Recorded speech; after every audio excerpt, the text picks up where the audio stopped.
ઘણી વાર લોકો આવે ભાઈ કથામાં, એ લોકો આવતો હોય કે ભાઈ આને કેટલુંક આવડે છે, જોવા હાટું આવ્યા. આપણા પ્રશ્નનો જવાબ આપીએ કેમ છે કે નહીં, આવી બધી ઈચ્છાઓ હોય માપવા માટે. કથા છે નહીં માપવાનો વિષય નથી, પામવાનો વિષય છે. વક્તામાં કાંઈ હોય કે ન હોય, અમે એ દાવો નથી કરતા કે અમે પૂર્ણ છીએ, પણ જે બોલીએ છીએ ને એ પૂરેપૂરું 100% છે. કારણ કે એ અમારું નથી, એ કોકનું ઉછીનું લીધેલું છે, ઉદાર છે. આ કથા તમને આટલી મધુર લાગતી હોય, મજા આવે, શું કામ? આ પ્રભુપાદનું છે ભાઈ, એણે આ બધું સંશોધન કર્યું છે, એણે ભેગું કર્યું છે. આ અમારા ગુરુ મહારાજની તપસ્યાઓનું ફળ છે.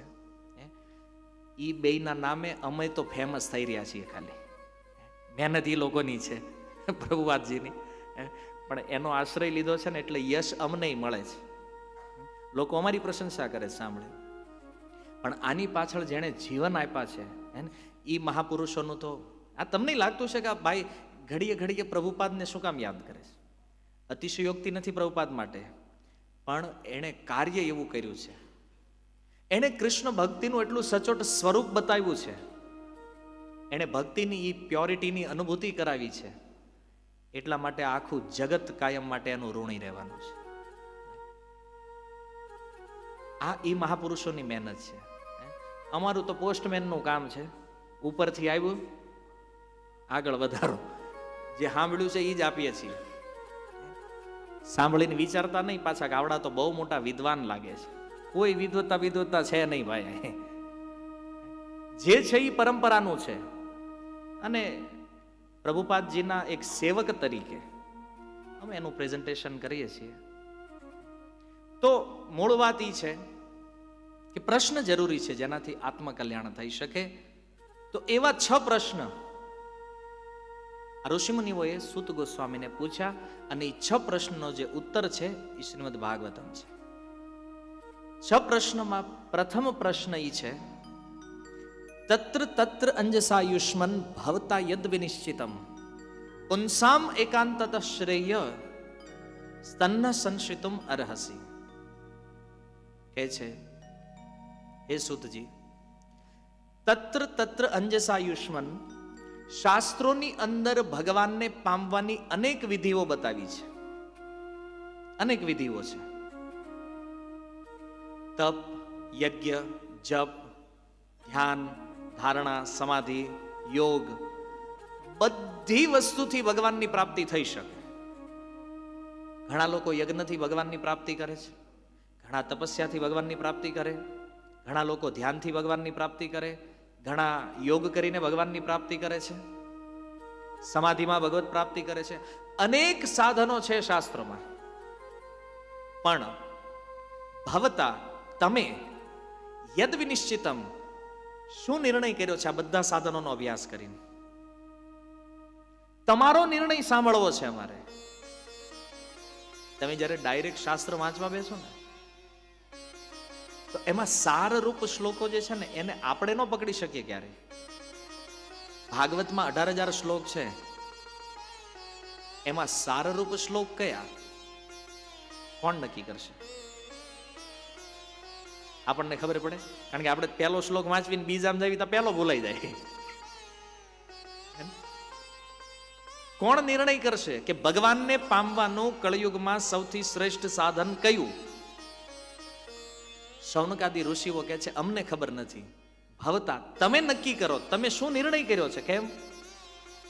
આ જગતના જે મહાપુરુષો છે ને એ બધા સાધનોનો અભ્યાસ કરી અને એમાંથી એને જેનાથી ભગવત પ્રાપ્તિ થાય છે એવો સરળ માર્ગ એ આ જગતના લોકોની સામે પ્રગટ કરે છે. ચૈતન્ય મહાપ્રભુએ આવીને કીધું કે બહુ શાસ્ત્રમાં માથા ફોડવાની જરૂર નથી, ભગવાનનું નામ લેતા શીખી જાઓ, બધા શાસ્ત્ર શીખી ગયા છો તમે. કોનો નિર્ણય છે? ચૈતન્ય મહાપ્રભુનો. એ જ પરંપરાની અંદર શીલ પ્રભુપાદજીએ કીધું બહુ મોટા વિદ્વાન બનવાથી કોઈ ફાયદો નથી, તો ભગવાનના નામનો આશ્રય લઈ લો, બધી વિદ્વત્તા આપને આપ પ્રગટ થઈ જાય. તો ચૈતન્ય મહાપ્રભુથી લઈ અને પ્રભુપાદ વર્તમાન આચાર્યો સુધીની જે પરંપરા છે, એમણે વારંવાર આપણા કાનમાં નાખ્યું છે કે હરિનામ જે છે ને એ સાર છે. કારણ કે એ અનુભવી મહાપુરુષો છે, એ એના અનુભવથી બોલે છે. અહીંયા સુત ગોસ્વામી તે એ સાધનોના અનુભવી વ્યક્તિ છે. કેમ? એણે બધું કરી જોયું, યજ્ઞો કર્યા, તપસ્યાઓ કરી, અને આ બધું કર્યા પછી સરળતાથી જ્યાં ભગવત પ્રાપ્તિ થઈ, ઈ પુંસામ એકાંતત શ્રેય. જય સુતજી, આ કળિયુગના જીવનનું એકાંતિક શ્રેય, એકાંતિક શ્રેયનો અર્થ છે આત્યંતિક કલ્યાણ જેમાં છે. શ્રેય, તમે શું નિર્ણય કર્યો છે? અમારે ઈ જાણવું છે. સાધન તો અનેક છે, પણ કયું સાધન સરળતાથી જીવને ભગવાન સુધી પહોંચાડી દે, આનો તમારા દ્વારા જે નિર્ણય થયો છે એ અમારે સાંભળવો. હું આને રિપીટ એટલા માટે કરી રહ્યો છું 2 વાર કે તમે આને બરાબર ધ્યાનપૂર્વક સમજો. આ દુનિયામાં ઘણીવાર લોકોને આપણે કહીએ ભગવાનનું નામ લ્યો, અમે ધ્યાન કરશું. તને કોણે કીધું ધ્યાન કરવાનું? ભાઈ, કીધું કોણે ધ્યાન કરવાનું?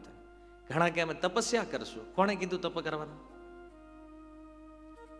કયું સાધન જીવનું કલ્યાણ કરે એનો નિર્ણય મહાપુરુષો કરે છે, આપણે નહીં. પણ છતાં જગતમાં અમુક ગાંડા લોકો પ્રગટ થયા છે, પોતાના મત બહાર પાડ્યા છે. પાછા ખુલ્લે આમ ટીવીઓમાં લાઈવ આવીને એવું કહે છે, કૃષ્ણ શું કહે છે ભૂલી જાઓ, રામ શું કહે છે ભૂલી જાઓ, હું જે કહું છું ઈ કરો. તારું શું કામ સાંભળવું ભાઈ? અમારે શું કામ સાંભળવું તારું? જેને રામ અને કૃષ્ણમાં દોષ દેખાય છે એ જગતનું કલ્યાણ કરવા નીકળ્યા છે. ના પડે ગીતા નહીં વાંચવાની, તો હું આપું છું મારું આત્મજ્ઞાન નહીં વાંચો. તારું શું કામ વાંચું? તારું તાર ઘરવાળા નો સાંભળતા, તો તું બાવો થયો છે. તારું અમારે શું કામ સાંભળવું ભાઈ? અને એવા મૂર્ખ લોકો ઉપર વિશ્વાસ કરીને લોકોને એવું લાગે છે કે આ નોટંકીઓ અમારું કલ્યાણ કરશે. કલ્યાણનો નિર્ણય ચૈતન્ય મહાપ્રભુ કરે છે, કલ્યાણનો નિર્ણય સૂત ગોસ્વામી કરે છે, જીવના કલ્યાણનો નિર્ણય વેદવ્યાસજી કરે છે, સુખદેવજી કરે છે. આપણે કરશું નિર્ણય? શેનાથી કલ્યાણ થશે? એટલા માટે એવા પાખંડીઓથી સાવધાન રહેવાની જરૂર છે. ભાગવતી કહે છે જીવનનું જે એકાંતિક શ્રેય છે એ ભગવાનના નામ સંકીર્તન અર્થાત ભક્તિમાં છે. જેટલા મહાપુરુષો થયા બધાએ આને સ્વીકાર કર્યો છે. અને આજના એ જે નવા જે બનાવટી બાબાઓ આવ્યા છે એને આ મંજૂર નથી. એના અનુયાયીઓને સીધું કહી દે શાસ્ત્ર વાંચવાનું જ નહીં, એ ચોપડા ખબર નહીં કોણે લખી નાખ્યા છે કે આવું સમજાવે છે. સારું છે મોદીજી એક કામ તો સારું કર્યું છે, આ 2-4 ને પકડીને પૂરી દીધા છે અંદર. એટલો જ ઉત્પાદ ઓછો સમાજમાં, અને હજી આવા જે છે ને પૂરી દેવાની જરૂર છે બધાને. અધ્યાત્મ જગતનો કચરો છે આ. આવીને એવા મગજ ફેરવી દીધા જ બધાના.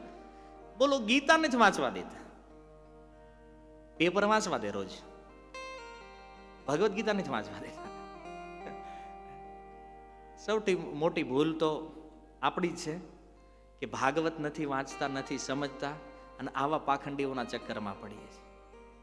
અને અમુક ના તો દર્શન કરવાની ફી કેટલી? 5-5 લાખ રૂપિયા. બોલો, અમને તો ફોન આવતા હોય કથામાંથી એટલે ખબર છે. દિલ્હીથી એકવાર એક ફોન આવ્યો, ભાઈ અમારા ગુરુજીને મળવાની ફી 5 લાખ છે, ખાલી એન્ટ્રી ફી. અને પાછા તોય લોકો ત્યાં જાય છે.